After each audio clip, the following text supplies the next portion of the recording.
anytime somebody new that is going to come in to the DODD system, if they express that they want to live on their own, number one, they should know that they have that option. And number two, their case needs to be looked at clearly to even see if that's feasible. Welcome to the Nick Speaks podcast, where we speak up, speak out, and speak loud for the disabled community. Tune in every Tuesday, and don't forget to subscribe. And now your host, Nicolas Comstock. Hi, everybody. This is a brand new episode of the Nick Speaks podcast, a podcast where we speak up, speak out, and speak loud about the issues that matter to the disabled the most. I'm your host, Nick Comstock. You guys, I am so glad that you're with me on this Tuesday. I hope whatever you're doing today, I hope that your Tuesday is magnificent. Can you believe that we start the month of April this week? Tomorrow, actually, we start the month of April. Can you believe it? Pretty soon, you guys will be in line fighting over big screen TVs for Christmas. I don't mean to set off any triggers. Everybody just went, oh God, Nick, did you have to bring up Christmas already? Well, they're going to start putting stuff out in May, so you might as well just get used to it. I'm kidding. But, well, I'm actually not kidding because that's actually true, but you know what I mean. So welcome to the Nick Speaks podcast. Wherever you're listening, whenever you're listening, thank you so much for joining me. You guys, in episode 82, I mentioned to you that I would be testifying before the Ohio legislature here in Ohio Congress.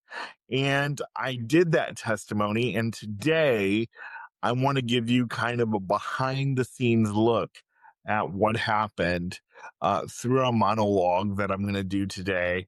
And so I hope you'll stay tuned for that. But before we get into today's show, I want to tell you, if you haven't done so already, check out my website, nickspeaksofficial.com.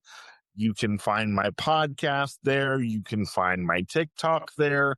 You can email me to be on the show, or if you just want to say hi, check out my website. My brother did a really great job at it. nickspeaksofficial.com. You can also use the email address nickspeaksofficial@gmail.com to email me directly if you're a little shy about using the website. So you still have that option as well. But check out my website. It looks pretty cool, and I think you'll love it. Okay, now, as I said, I testified on March 17th, 2026, before a housing committee in the legislature at the Ohio State House. And this was so much fun to do. This was an honor to do. This was a week before my 36th birthday, and I could not have been more honored to be there to testify to potentially expand funding for people with disabilities in Ohio to get their own place, or if they choose to want to live with roommates. So I was thrilled to be able to testify with a few other people. In fact, one of our recent guests, Emily Kendall, was a part of that testimony with me. I actually spoke right before she did. She was the last one to speak, and I went right before her. And it was just an honor to stand beside Emily Kendall and testify on why we need change and we need to expand the Community Capital Assistance Fund here in Ohio to better housing for people with disabilities. So I'm going to talk a little bit about what that looked like today. So first of all, The name of the committee that I testified in front of is way too damn long. And Chairman Gary Click told me when I went up to testify that he had heard of my podcast.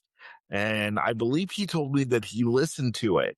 So, Chairman Click, if you're listening to this, it was an honor to testify in front of your committee, but the name of your committee is way too damn long, which is why I only addressed you in the beginning and not the whole big ass long of your committee, your big ass long name of your committee. So, Chairman Click, members of the committee, please take a vote to change the name of your committee because it's way too long. Just do it. Um, anyway, it was a lot of fun, and I explained to the committee that I had been out on my own for 8 years and how everybody around me said that I would never be able to do that. And because of the CCA fund, I was able to get my own apartment in 2021. And I talked about how moving out on my own in 2018 was like my liberation day, even though I was with roommates and I was out from my parents' house. And that was one of the biggest goals that I had in my mind. And I didn't say this on testimony day, but I told myself that I had to be out on my own before I turned 30. And I was 28 at the time when I moved out on my own. So that happened. And I was very grateful that I did. So let me talk to you about the experience for testifying, just in case any of you out there get to testify. They have two ways you can do it. You can do a written testimony where you just write it and the committee gets it, or Congress, whatever, and then they read your written testimony, or you can go in person and testify. I recommend going in person and testifying.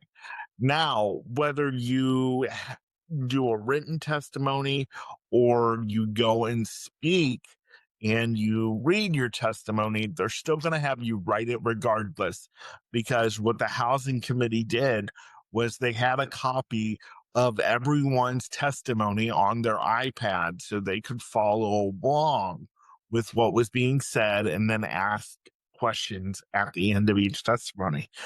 You have, well, at least in this instance, I don't know if it's like this for every committee, but we had 5 minutes to share our testimony, which was perfect for me because I do TikTok videos every day and I try to keep those between 3 and 4 minutes long. So it was perfect for me to be able to do that. Also, I found out that I'm getting more comfortable speaking on my own, which, even though I hate doing these monologues and I would much rather have a guest, I think doing these monologues has helped me improve my public speaking. So even though I hate doing the monologues because I hate hearing myself talk, you will be hearing more monologues from me, which I hear from a lot of my listeners that you like the monologues. So even though I don't really like it, I'm going to give you what you want, which is more monologues in the future. And so we had 5 minutes to testify, and I wasn't really nervous about that. I was just nervous that my legs were going to shake and I was going to spasm really bad. And thankfully, I did not. My voice quivered near the end of my speech, but my legs did not shake. And I was grateful for that because everybody can see my legs when they shake like a bunch of wet spaghetti noodles, unless I'm under a table. Plus, my legs shake like two giant California earthquakes. So if I'm even sitting under the table, they can hear them shaking. So I was very grateful that my legs did not shake at all. And I went out to Kohl's the Sunday before I testified, and I bought a new shirt, and I had a nice pair of navy blue sweatpants, and then I had my Ohio State Crocs. So I'm going to have that picture for you so that you can see it in the podcast. But if I don't, just know that Nicolas looked sexy at the State House. Anyway, so yeah, I went out and I bought a new shirt for that. So it was really fun. And I really enjoyed testifying. I really did. Chairman Click really did. I feel like he really listened to all of us. I feel like all of the committee listened to us. And it is important that House Bill 585 go to a full vote. And it's important that it gets passed. So I really hope to find out soon that that is going to happen. I was told by Jake Dowling, who works at OACB, Associations for County Boards in the state of Ohio, that we should know something within a couple weeks. So I hope that we do, because like I said, this bill needs to get passed so we can expand funding for housing for people with disabilities, because right now, and what I said in the testimony is, people are being told that they can only live with roommates unless that it has been deemed by the state that it is not safe for them to live with a roommate, because that's what I was told when I first moved out on my own in 2018. Nick, you have to live with roommates.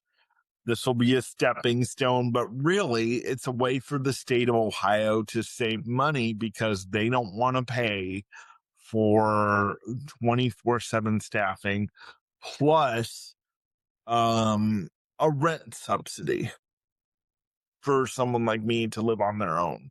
And really, honestly, I think it should be based on a case by case basis. You know, anytime somebody new that is going to come in to the DODD system, if they express that they want to live on their own, number one, they should know that they have that option. And number two, their case needs to be looked at clearly, um, to even see if that's feasible, because I understand that some people may do better in a setting with 3 or 4 people, or even in an intermediate care facility, which is known as an ICF. So, like I said, it should be done based on a case by case basis and based off of what the person needs. And if they say, hey, I really think I can do this, then the county case manager, I'm sorry, you county case managers aren't going to like this. But if somebody says they want to live on their own and they think that they're capable of doing that, your first response shouldn't be, no, we have to save money, so it's better for you to go live with roommates first. No. Your response should be, okay, well, let me talk to my supervisor or do some research and see if we can make this happen for you. Because I'll be honest with you, until 2021, I had no knowledge of the Community Capital Assistance Program, which is known as the CCA fund. And the reason is because I believe the state and the counties want to save money. And listen, I get it that we have to be fiscally responsible. I get that. I hear that all the time. Nick, just because you have $500,000 available to you in services doesn't mean you get to spend $500,000. Okay. I hear that. First of all, why would you approve me for that much money if we're not going to spend it all in a year to improve my life? Second of all,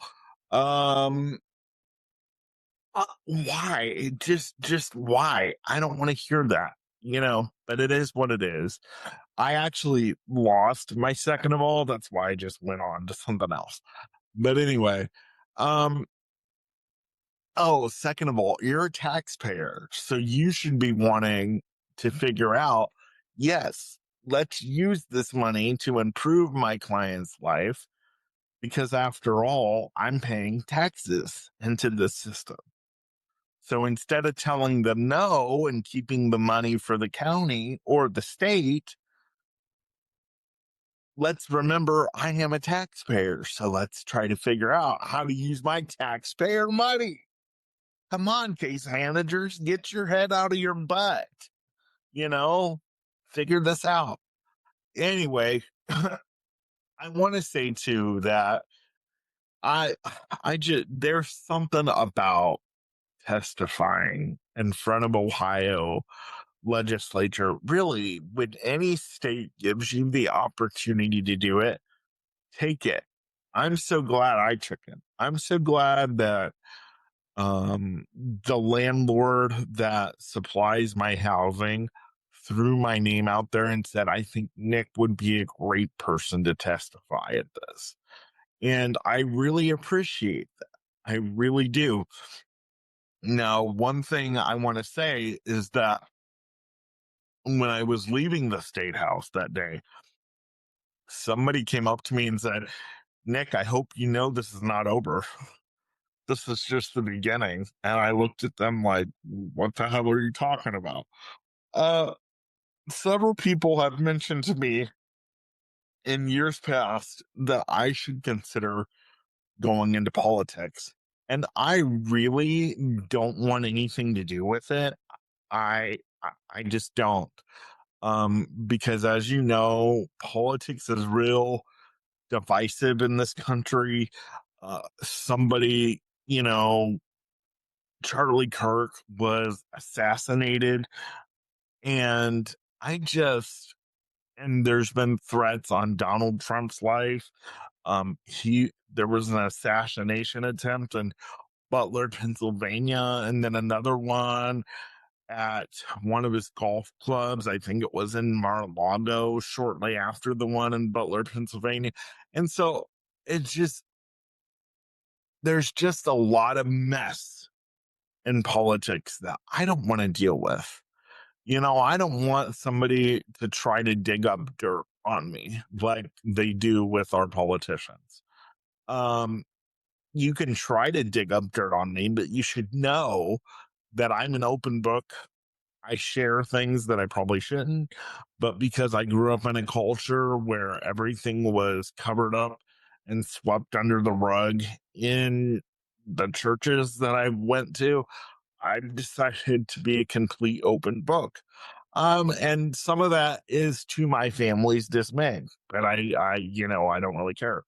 So you can try to, you know, make up some dirt on me. Like if you want to make up some dirt, you can say that Nicolicious was spotted with some tall, hot chocolate caramel looking guy in Easton in downtown Columbus. If you want to make that up, I wouldn't be okay with that. I would be okay with that story. So if you want to make something like that up, I would be totally okay with it. But there really is no dirt that you can find on me. So I guess maybe I will go into politics because I think that's where I'm being pushed and I think that's where I'm being called. I just don't know where to go. Um and how to get started. And I know that politics takes money. And when you're on the government assistance programs, they don't give you a lot of money and they probably don't want you putting it in a political campaign, which is why I need you all to support this podcast so I can make more money, so I can potentially do that. I will tell you one political office I have no interest in, and that is the President of the United States. I don't want that office. I don't want the stress that comes with that office. But anything else, I am open to in politics now because I now see that is the only way real change is going to happen in the disabled community, is if me and other disabled people like me get in to run for local or highly state government positions. I would possibly be willing, to run for governor one day. I don't know what the qualifications are. Um, if you have to have a high school diploma, I guess I'm screwed. I don't have that, and I don't have a GED. But I would be willing to run for governor one day here in the great state of Ohio. I don't want that right now. Maybe a House, maybe a Senate seat in Ohio. I don't know. But all I know is one guy looked at me after my speech and said, "I hope you know this is not over." So I think that meant, Nick, you're going to go into politics whether you want to or not. I don't want to. I would rather go into acting. But maybe I can do what the great late Ronald Reagan did and go into acting first, and then maybe if a Senate seat or a governorship opens, I'll take it. Because that's what I would really like to do. I would like to go into acting. I would like to continue my advocacy. But I really feel the call to politics. All I know is I don't want to be the president. That's all I know. Because no matter who you are on either side of the aisle, if you're the president, people are going to hate you no matter who you are. So I definitely don't want that.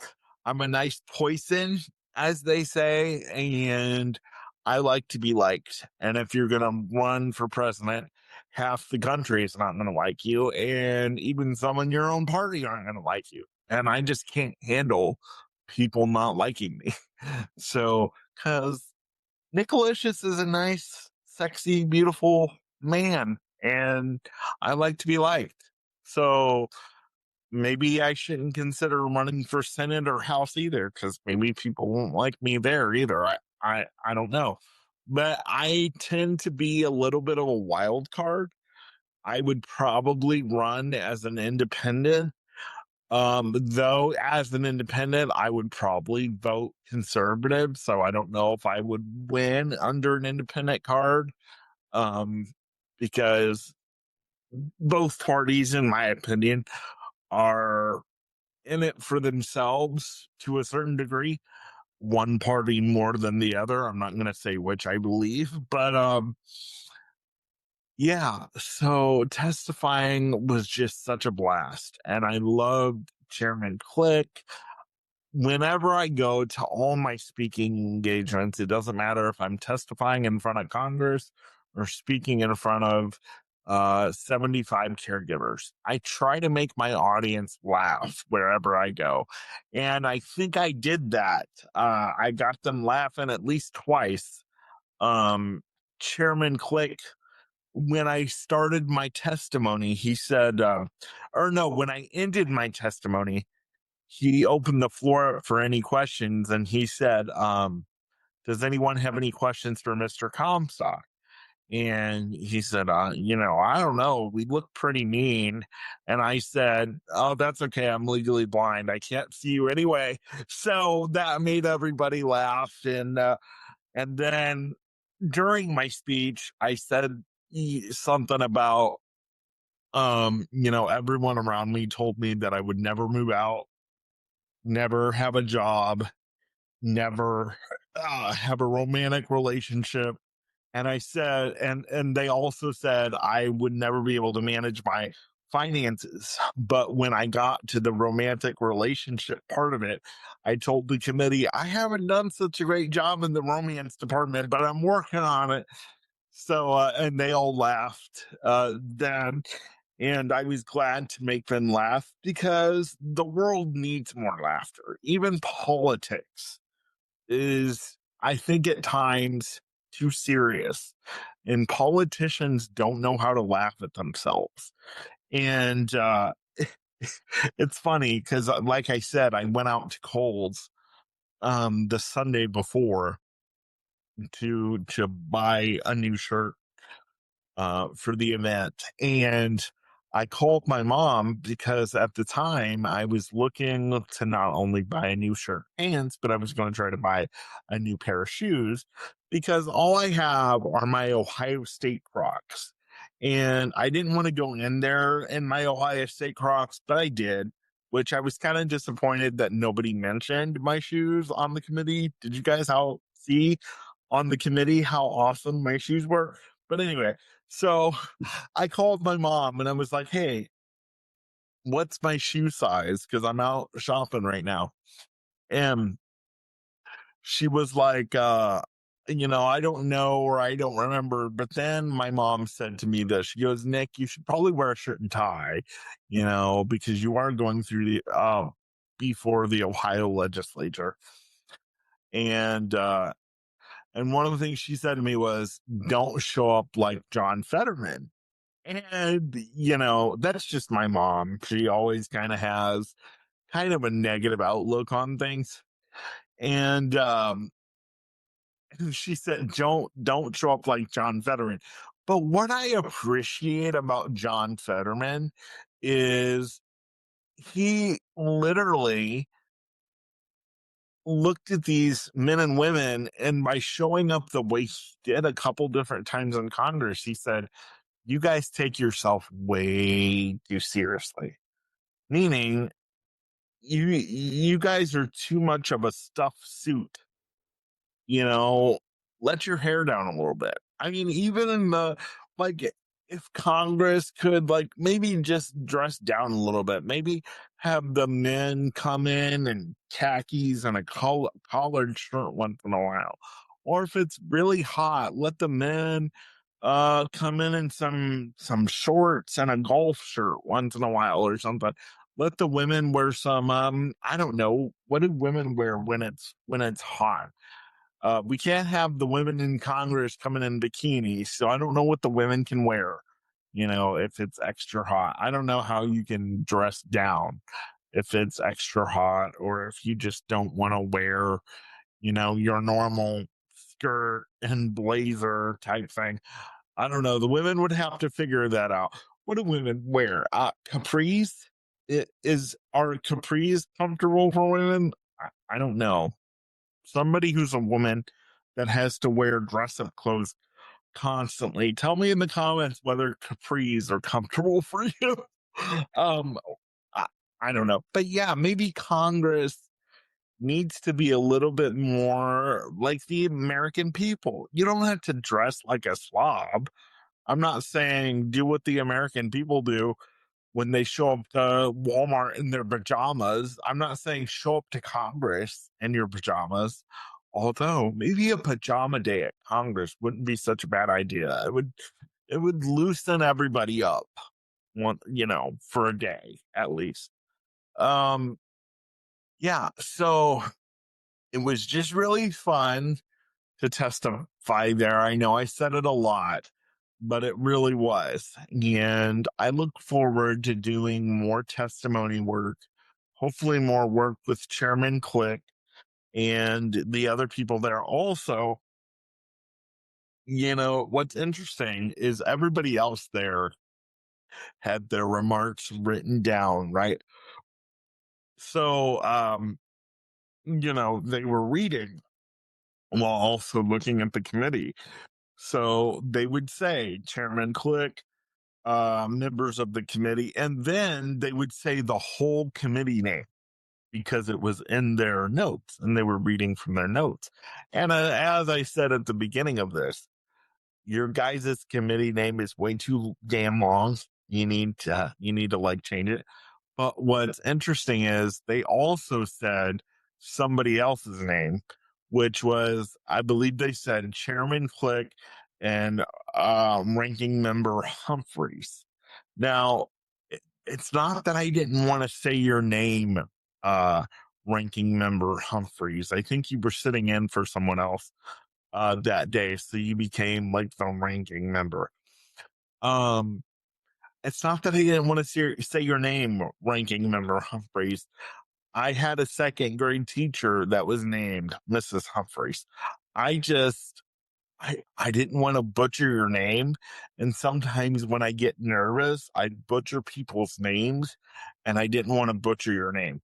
I knew I could say Chairman Click without a problem, because Click, all you have to think about are two things: a remote or a computer mouse. So, and so it was really easy for me to remember Chairman Click's name and just say members of the committee.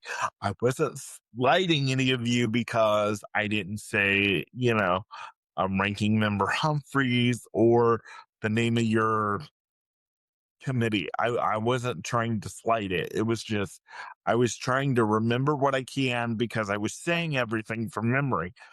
And, so that's why I didn't recognize ranking member Humphrey that day. But it's not because I didn't want to. I was just trying to remember what was easiest for me. I will say though, I'm so glad that we had a time limit, because as a person with a disability, sometimes when we're giving the opportunity to talk, if we're not given a direct time limit, then we will ramble. And I am so grateful that the committee gave us a time limit of 5 minutes. And I was nervous not because of speaking. I'm not nervous about that. But I was nervous because I thought there was going to be a buzzer or something, because I noticed right then and there that there was a clock on the podium counting down. So I was like, please don't go over. Please don't go over. Because I didn't want a loud buzzer to jump out and scare me, because I have high platonic muscles and loud noises scare me. And so thankfully, the clock didn't have a buzzer or something. It just went back and started to time over again, which I was very grateful for. But I will say their Chairman Click has a gavel that he bangs at the beginning of every meeting and at the end of every meeting. That did scare me, but I'm not so scared by it because I watch court shows and they all have gavels, with the exception of Judge Judy. I think she did a gavel for like a season and a half and she got rid of it because she hated the gavel. But the only part of testifying that scared me was at the beginning and the end when they had the gavel, because I jumped. But other than that, I was great. I think I did really awesome. And I was just thrilled to be there, to speak up, speak loud, and speak out about issues that matter to the disabled the most. And one of the biggest issues is, where are we going to live?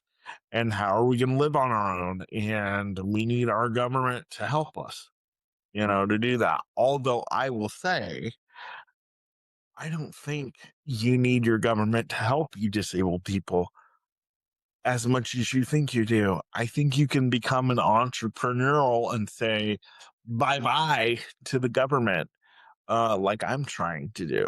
I mean, you'll say hello to them in another way when you have to pay taxes.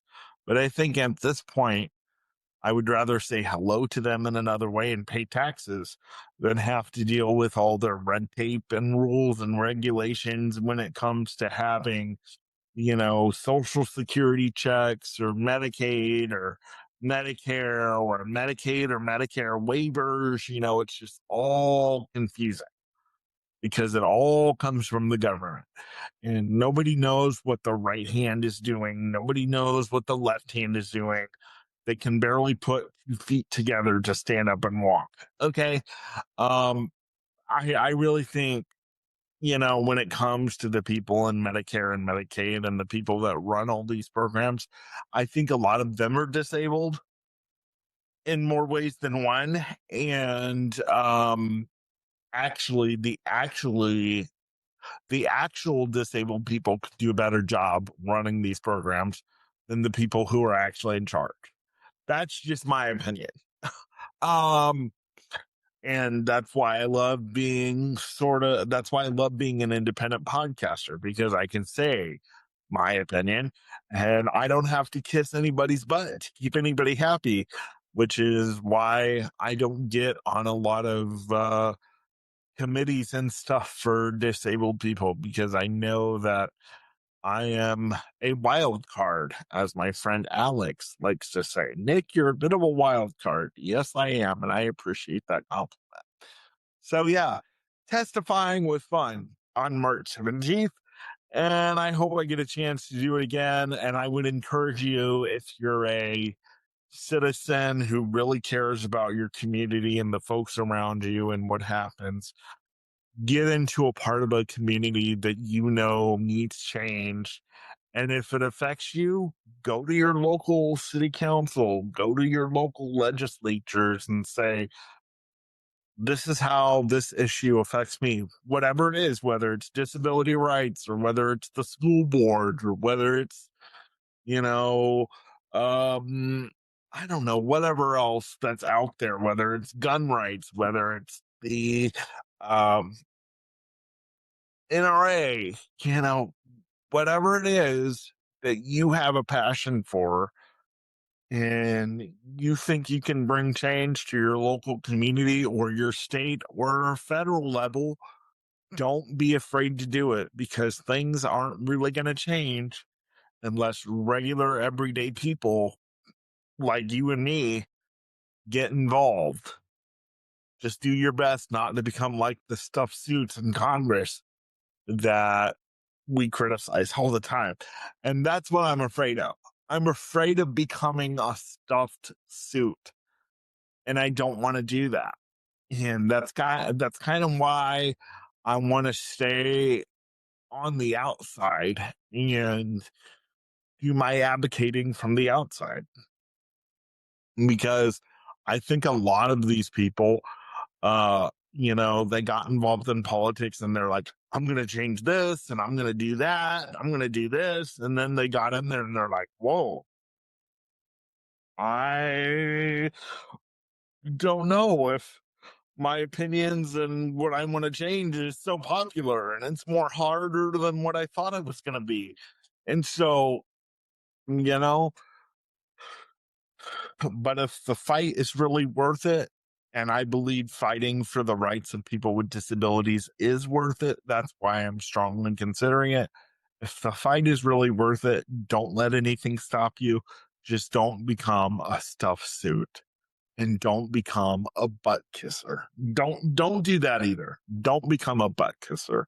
Don't bow down to the party that you're in because you have to follow party lines. That's another reason I love John Fetterman, as he's broken with his party several times within the last year. And I love that about him. And so, yeah, if you really think you can make a difference in your community and the world around you, don't be afraid to do it. Don't be afraid to do it. It is scary, but just think about it. Maybe you're the one person that can make change in the one area that you're passionate about. And it only takes one person for people to get behind and say, let's make real change. And if you want to do that, fuck what everybody else says. Pardon my French, but fuck what everybody else says. So I hope this podcast was an encouragement to you guys. I hope it made you laugh a little bit. And I hope that it encouraged you to get involved in your local communities, in your state, and in your federal government. Because I'm certainly going to be doing a lot more. Who knows? You may see me on the ballot one day. And I will say, if you see me on the ballot one day in Ohio, remember this episode and vote for me. If you think what I am standing for and if you think what I am standing for and what I'm initiating change for aligns with your values, vote for me. But if they don't align with your values, don't vote for me. I don't want you, if I get into politics and I get on the ballot one day, I don't want you to vote for me just because, oh, that's Nick Comstock. Maybe he'll be the first governor in a wheelchair, or, which I'm not, that would be Greg Abbott, but maybe he'll be the first, whatever it is, because a lot of people are like, oh, wow, we have the first black senator or the first gay, whatever. And that's the only reason they get elected. But they didn't do anything to really change the community. So if I happen to get on the ballot one day in politics, vote for me because you believe my message. Don't vote for me because you like my personality, or you like that I make you laugh, or you know me personally and you think I'm a nice guy, so you're going to give me a vote. No, vote for me because you like the message that I give and you want to help me spread the message and continue change in the disabled community. So if I ever get on the ballot, come back to this episode and listen to what I told you and vote for me, or don't vote for me based on what I told you. So I really hope you enjoyed this episode. This is the Nick Speaks podcast, the podcast dedicated to the disabled community, where we speak up, speak out, and speak loud about the issues that matter to the disabled the most. I am your host, Nick Comstock. Thank you so much for joining me today, and I will see you next week. Bye-bye. Thanks for tuning in to the Nick Speaks podcast, where we speak up, speak out, and speak loud for the disabled community. If today's conversation resonated with you, please like, subscribe, and hit that bell so you never miss a new episode. You can find Nick across all platforms by visiting his link tree in the show notes. And please leave a comment to join the conversation. Until next time, keep speaking up, keep speaking out, and keep speaking loud.